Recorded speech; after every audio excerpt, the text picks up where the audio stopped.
With the Presidential and National Assembly elections concluded and result declared by the Independent National Electoral Commission, albeit with the attendant legal tussles following the announcement of the President-elect Bola Ahmed Tinubu, the battlegrounds have actually shifted to the states at this point. Before we go to the battlegrounds, shifting to the states, let me first of all ask, what's your assessment of that Presidential National Assembly elections?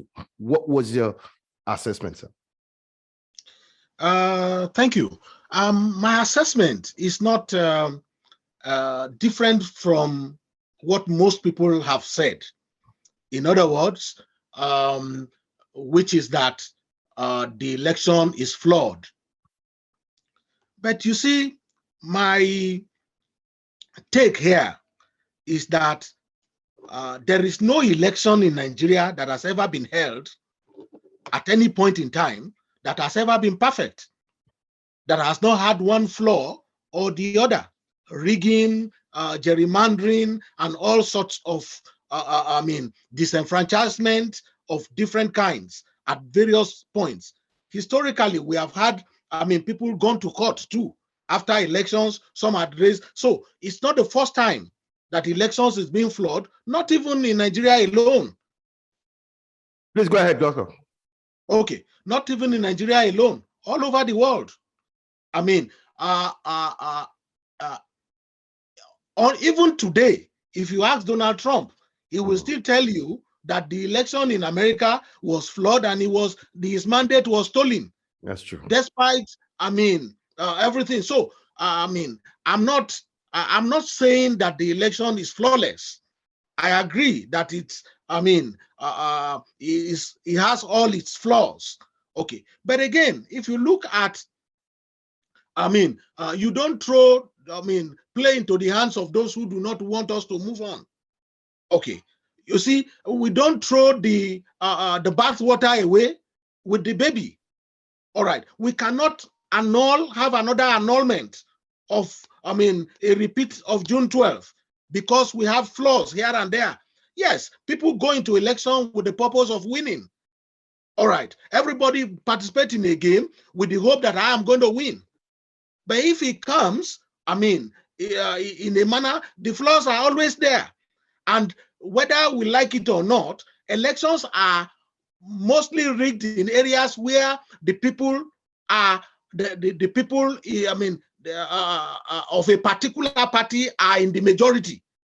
Okay, yeah. So they can achieve anything they want. You go to the East where Obi almost had about 100%. Are you saying everybody in their homes came out, those large numbers to do the voting? Of course, there are reports of flaws, all over the place. So we know that these elections are flawed. They have, various, arguments against it, but it's not enough to say that we should, so the pattern of the election clearly shows that nobody had any outstanding majority anywhere.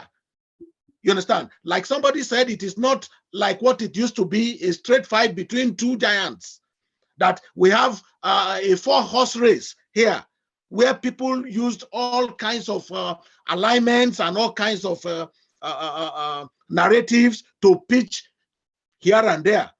Okay, in the north, for instance, where Obi will not, make much impact.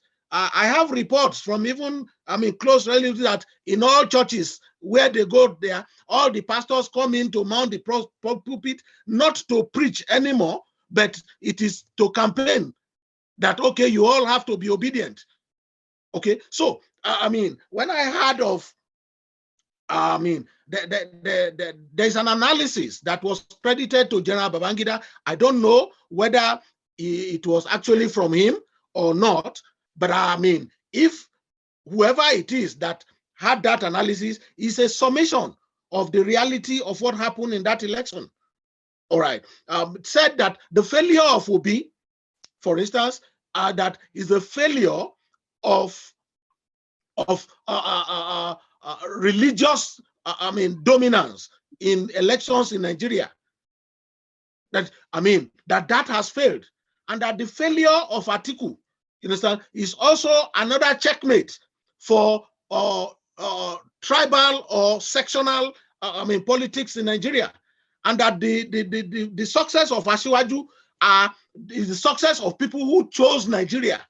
In other words, there are a number of compromises and alliances and affiliations, the marriage of strange bedfellows at various points in time to achieve the result that we had. So the result, the pattern of the result of the election did not dictate any outstanding, any outstanding rigging that could alter the election in its entirety. Okay, so the rest of the drama that they're going to court is just, a bloody waste of, precious time. Okay, that's my own take for the election. Yes, Nigerians had their own, they're not very happy about the situation. They wanted change and all that. But unfortunately, that's what it is. Okay, that is the result of the election. Now, that's my take. The opposition party feels that they have substantial evidence to prove that INEC, the electoral umpire, failed as far as the elections process is concerned. They faulted the process, and vis-a-vis the failure to even follow its own guidelines according to the Electoral Act. And these are issues of concerns that they intend to put out there in the courts. Do you see the Supreme Court, the election tribunal, upturning these elections at all? I was listening to Professor Lumumba somewhere where he said that you don't, because of some flaws, throw away a presidential election in any part of the world. He has not seen it, neither have I seen it. Maybe Nigeria will create, a history. I don't know. But you see, the facts is this: nobody goes to court if he does not think that he has, a case to prove. He thinks he has, whatever. That is his belief. He thinks that the evidences he has are sufficient, to throw it. Oh yeah, that's fine. It's part of democracy. You could go to court and express yourself. Okay, but I can tell you, clearly that it's a mere waste of precious time. I'm telling you. Because those the actors of the game, for instance, Obi says is used to, going to court to achieve. Yes, that is in a state election, not a presidential election. You understand? So he knows the game. He has all that it takes. Now, the people, like somebody said, that they did not unite before the election and get a formidable force and go into the election and win. But they are uniting now after losing the elections, to go to court. Okay, who won the election? Is it Atiku? Or is it Obi? Who exactly now won the election that they are uniting to go to court? So, you see, the point is that they have their reasons and their evidences, and they talked about, going to court. There are a number of technicalities. The rules are meant to regulate and guide procedures. Where certain rules would work against the achievement of the objective of any particular goal, those rules are always set aside, which is why if there is a contradiction in law, the superior law will take precedence over whatever. In other words, when you begin to go to things like jurisprudence, I am not a lawyer, but I have studied philosophy of law, what you call jurisprudence. When the expediency of the circumstance, right, determines a particular wise decision, the law is left and ethics takes over.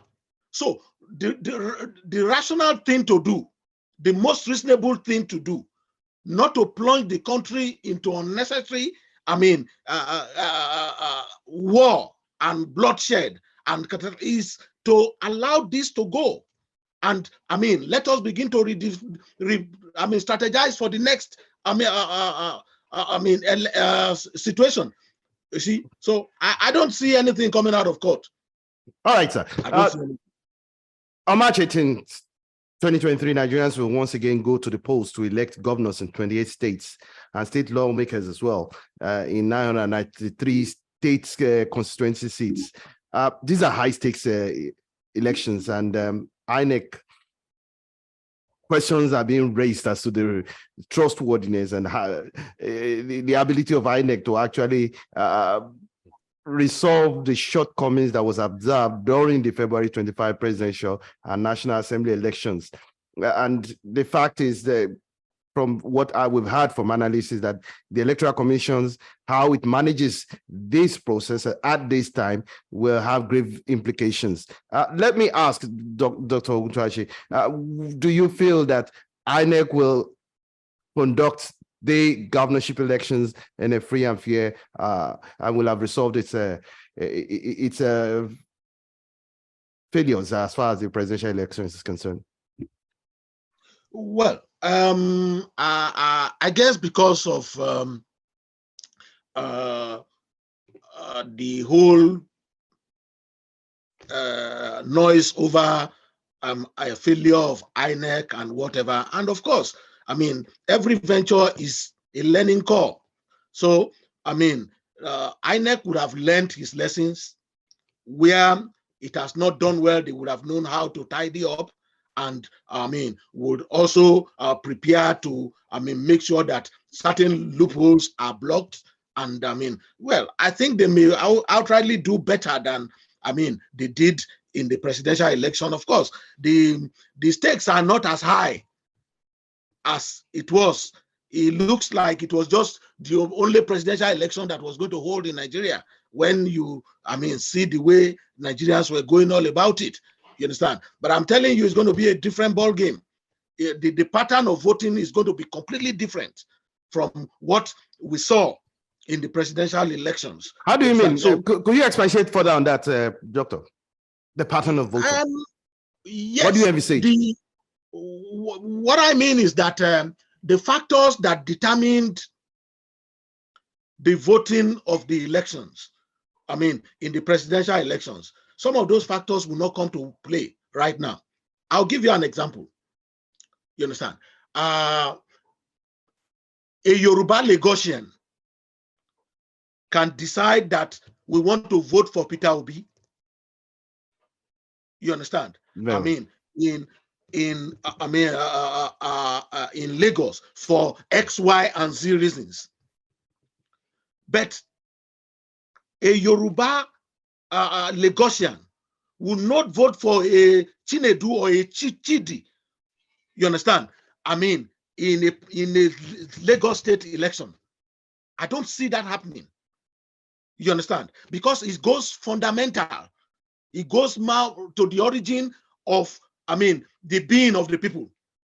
And just the same way, I don't see a Kayode or a Benga contesting, I mean, a governorship election in Anambra, and I'm winning because he belongs to APC or belongs to Obi group or whatever. People will vote for Obi, you understand? But they will not vote for Obi either in person in Lagos as governor of Lagos State. Obi will not win. Obi, will not win the vote of those he won as governor of Lagos State, right? As popular as it may think he is now, either himself in person or by proxy.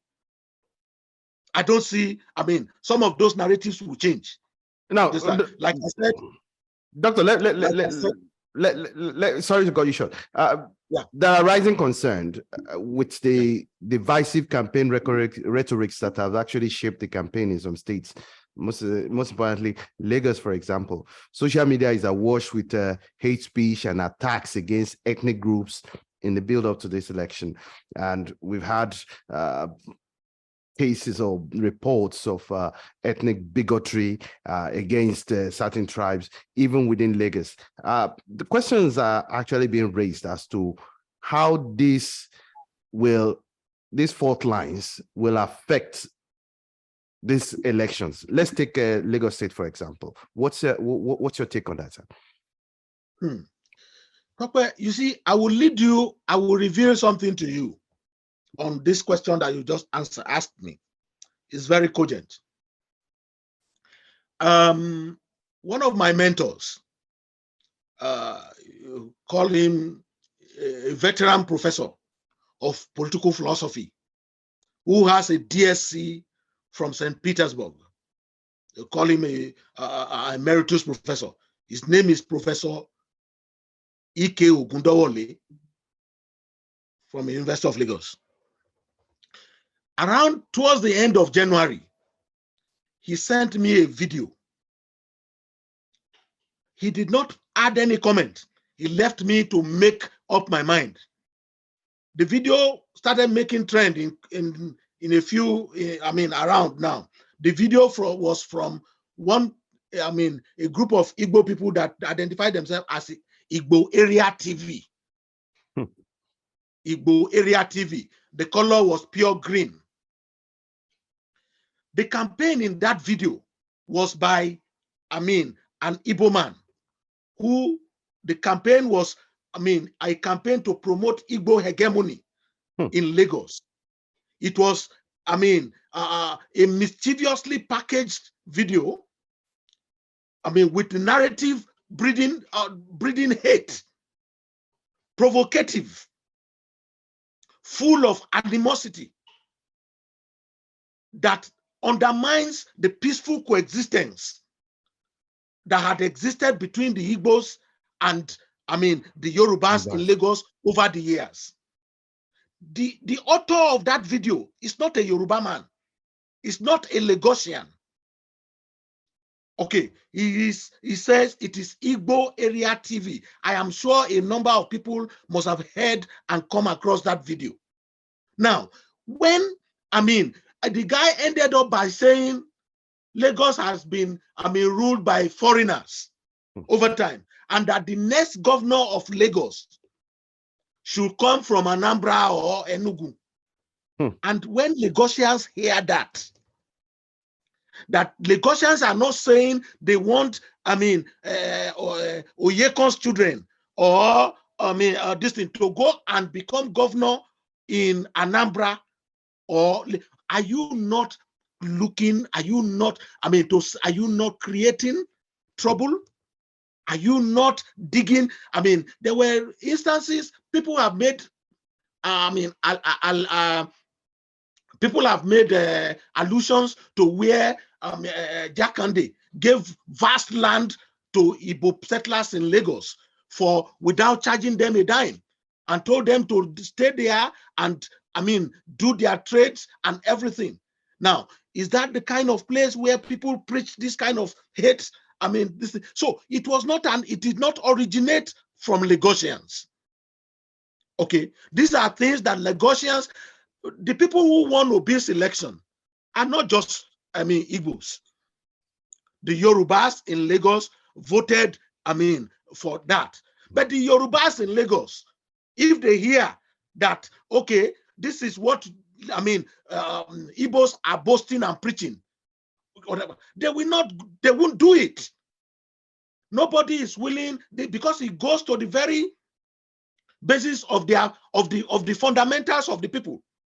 You understand? Let me also remind you of something. In the pre-independence conferences that were held in Nigeria, Chief Obafemi Awolowo fought tooth and nail to ensure that places in Kwara, the Yoruba-speaking areas in Kwara, Ibomina, Ibiobio, and what do you call them, Ilorin or Fa, and all those places become part of the West. Okay, he fought it, but no, he did not succeed, because it was clearly not understood that politics is a game of numbers. When when the political need expediency comes, you need those numbers to be able to achieve your goal in politics. So Obafemi Awolowo never achieved it. Eventually, he let it be. So, and that is why you see people at different times, will now begin to play the politics of where they want to claim to belong, depending on where the pendulum is swinging. That's why in the past, we used to have a professor whom we know as Professor Babs Fafunwa. But when the political expediency necessitated him to look like he is a northerner, Aliu suddenly appeared in his name. It became Aliu Babatunde Fafunwa. Okay? And the same way, somebody who, who claimed to be a proper Lagosian, you understand, who is Chinedu, you understand, can suddenly come, now and say, my name is Badebo, because, that name will play a role to douse, certain things, and then where it becomes necessary for him to say, look, I am not Badebo, I am Chinedu here. He would claim to be. Okay, so you see, the people understood, look at Great Britain, the issue of Brexit. They foolishly decided to vote against, the margin was small because they felt that immigration was the issue, and therefore they wanted to get out of EU. And the British, people were complacent. People sat down and, and did not even take the election serious. But those who wanted to, exit, even if it is just, the margin is just one, it doesn't matter. It is democracy. They took it for granted. Even the likes of Cameron never knew that Britain would vote for Brexit. They did vote for Brexit. And look at, they are all regretting why they voted for Brexit, because the problem we are still having now, you understand, can all be tied down to Brexit. They do not want foreigners. They voted out Brexit and ended up with an Indian prime minister for the first time. Yes. How many prime ministers did Brexit consume? Okay. Look at all of them. The prime ministers from Cameron went as a result of this same Brexit. Okay, they came up. Look at Theresa May came, and Boris Johnson. Boris Johnson came, and Liz Truss. And they ended up. Liz Truss, came, and look at, they ended up with an Indian prime minister. Okay, just because people took things for granted. So when it comes to the fundamentals of the people, of the state, of their origin, of where they are, of a people, up till tomorrow, the people in the north, somebody can say that you see the contradiction that Kwara Ilorin thing had created for us. Somebody can claim to be Bukola today because he wants to associate with the Yorubas, because there's something to gain here. But tomorrow he will say, I'm a Fulani man. You understand? Okay. Where have you ever heard in history that a Fulani man is bearing Bukola? So you see, these contradictions are there. You understand? And I can tell you very seriously, the Yorubas, it's not about Asiwaju. People are no longer, Asiwaju is already president of Nigeria. And by that position, he could achieve this. And the other man, there, Sanwo-Olu, is a brilliant gentleman who's, who can listen, who is, taking one step after the other, and is pulling his weight to make Lagos, the mega place and city that is always been. Yes, he may not be excellent, he may not be able to, have achieved it all, you understand? But of course, things that had gone bad needed a lot of time. And so I think they should give the man a chance. That's just what I think. I don't know him. A lot of questions will still be raised as far as that is concerned. Part of the issues that have been raised against Sanwo-Olu has been the way he handled the EndSARS debacle and the failures of Sanwo-Olu in that regard has come to fore. Do you think that will play a pivotal role as far as voters decision is concerned? Well, I will not rule out the possibility of some of those forces. But you see, when trees fall on trees, it is the topmost ones that will first remove.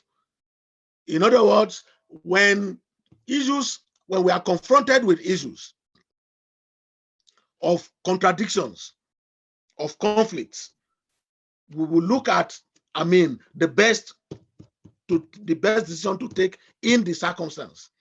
To sacrifice Sanwo-Olu for being complacent in NSAS or whatever, you understand, will be to chase what do you call it? To run away from maybe a cat and be consumed by a lion. You understand? Yeah, it will be run away from a cat to now be consumed by a lion, because the narratives and the issues that are on ground now goes beyond Sanwo-Olu. Sanwo-Olu is just an entity in history. He is just an entity in history. And it's not about him right now. We are looking at the survival of the Yoruba nation within, that enclave called, Lagos. Okay. In 1960, there was a man called Ekejiani who was appointed as the chairman of the railways. He's an Igbo man. Okay. But what did the man do when he got there? He's a brilliant man. He's a medical doctor, if I'm not mistaken. You understand? But when did he do? It is this act of nepotism became rife. The only people that, the railways was flooded with Igbos everywhere. And you hear that at that time, that was when they came up with this coinage. Is it Akitola, one of them, that said it? That you see, what do you expect? Nepotism, of course. You would expect it, that Ekejiani is the one sitting on the seat. If Ekeji Batini, Iketani, Ikeriani, Ikaruani, and like that. So, you see, Lagosians will not say because of, NSAS and allow their birthright to be taken away in the, whatever. It's going to be a different thing entirely. They have a choice. Let's go away from that issue. There are also cases of voter inducements. As citizens' mobilization efforts intensify ahead of the elections, we've received reports of voter inducements through the distribution of gift items and money transfers by the political actors. Is this concerning? How concerning is this issue? Will it amount to mortgaging their future if people, Nigerians, actually resort to accepting gift items and money transfers? Well, I agree with you that it's not the best way to go. It's not appropriate. Okay, for us to vote, because we collected gift items, okay, from people. But the pattern of voting in Nigeria has never been dictated by merit. You understand? Gift items is just one little bit of the rubbish. You understand? Voting for somebody because he is a Christian or a Muslim is worse than the money you collect. Voting for somebody because he is an Hausa man or he's a Yoruba man is horrible enough than the money you collect. So, but the Nigerian voting pattern has been always dictated by the Nigerian voting pattern has always been dictated not by merit, okay, but by ethnic alignment, by religious, sentiments, and only a few talk about merit. A very infinitesimal number discusses, merit, and say, look, despite my affiliations with you, I don't think you are best or fit, for this job. I think if you ask me, it's only in the Southwest, significantly, that you find more of the people that will say, no, I think on the basis of dialectics, let's look at this. I think, this is a better person. is a better candidate than, this on the question of, so it's not, in Nigeria, when you talk about the political situation, they have never been dictated by merit. So monetary gains and whatever is just part of the entire, thing. And it's not new. They've always done it.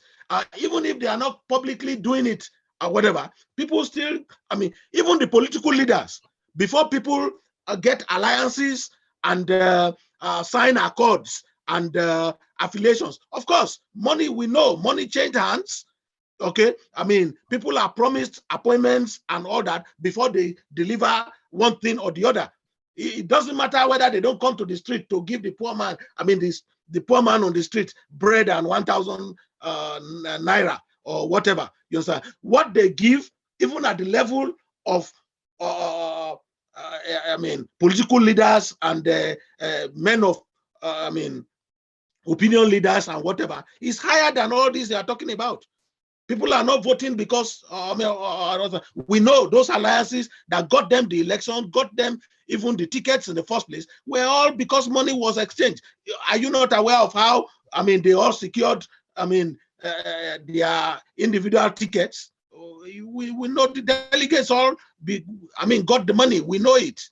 So why are we now, at this stage, pretending that it's a new phenomenon? No, it's not. But we're actually running out of time. Let's take this final question because it's quite germane. Amidst this ethnic bigotry and widespread threats of violence, how will these affect voters' turnout as far as this election is concerned? Well, I think that Nigerians had a long time been apathetic, but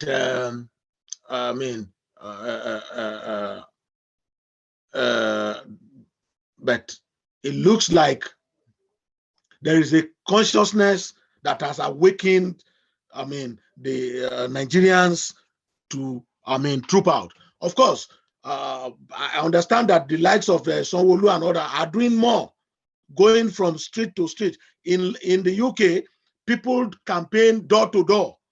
They send personal letters to every home. They don't rely on just a campaign outside. But I understand that, right now, people are already reaching out to the people to say, okay, we'll do this, and campaigning and all that. So I think that in itself will help to get, voters to come out. I'm not saying that, of course, the threat to life and whatever could of course play a role in deterring certain people from coming out, no doubt, but there has been sufficient conscientization of the people to a level where a lot of people who have been apathetic towards the elections will see a good turnout, no doubt. Finally, Dr. Oguntuwase, with the drastic redrawing of the electoral map during the last presidential and National Assembly polls, what does this portend for Nigeria, the future of Nigeria? Well, it tells us that Nigeria will be great again. If I would, Nigeria will be great again. It's not impossible for us to have a Nigeria of our dream, okay? And that we can shift the narratives, we can shift the structure, okay? And even now, if Tinubu is sworn in as president of the country, you understand, Tinubu is not going to rest on his oars, given all, the events that had all orchestrated to the point where he has become president. He is going to sit up, look at, the yearnings, needs of the people, okay, and address them, concretely, not just, what business as usual. I'm sure there will be proper, accountability in terms of, accountability to the people in terms of, doing something, concrete that will take us, from whatever. Otherwise, I don't think the force that he fought against will fold their hands. No, we have just started. Dr. Oguntuwase, it's always a pleasure having you on Sahara TV. Thank you so much for your time. Thank you so much.